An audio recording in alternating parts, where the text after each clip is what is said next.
दर्यापुरातील नावाजलेली सहकार क्षेत्रातील संस्था ती म्हणजे दर्यापूर तालुका शेतकरी सहकारी जिनिंग अँड प्रेसिंग च्या दोन संचालकांनी आज अचानक राजीनामा दिल्याने सहकार क्षेत्रातील वर्तुळात खळबळ उडाली आहे।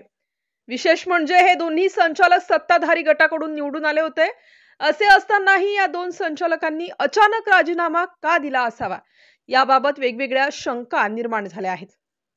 राजीनामा दिलेल्या संचालकांची नावे अनिल केशवराव जळमकर व लताताई दिनकरराव नळकांडे असे आहेत। या संचालकांनी आपला राजीनामा अध्यक्षांकडे सोपवला आहे। दर्यापूर तालुका शेतकरी सहकारी जिनिंग अँड प्रेसिंग फॅक्टरी ही संस्था सहकार क्षेत्रातील अग्रगण्य संस्था म्हणून मानली जाते। या संस्थेची सार्वत्रिक निवडणूक मागील 2023 मध्ये झाली होती। अत्यंत चुरशीच्या झालेल्या या निवडणुकीत भाजपाचे नेते असलेल्या बाळासाहेब वानखडे यांच्या नेतृत्वाखाली प्रगती पॅनलचे 13 संचालक निवडून आले होते। यातील राजीनामा देणारे हे दोन संचालक अतिशय महत्त्वाचे मानले गेले होते। गेल्या काही दिवसांपासून दर्यापूर तालुका शेतकरी सहकारी जिनिंग अँड प्रेसिंगच्या मालमत्तेच्या विक्री संबंधात मनसेच्या वतीने मोठे आंदोलन सुद्धा करण्यात आले होते।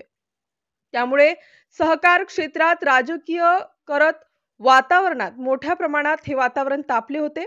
यावेळी दोन्ही संचालकांनी विद्यमान संचालक मंडळाला भक्कम पाठिंबा दर्शवित झालेले सगळे विरोध मोडून काढण्यात मदत केली होती। मात्र अचानक काय घडले? या दोन्ही संचालकांनी आपला राजीनामा विद्यमान अध्यक्ष यांच्या नावाने लेखी स्वरूपात दिला असून यामुळे सहकार क्षेत्रातील राजकीय वर्तुळात खळबळ उडाली आहे।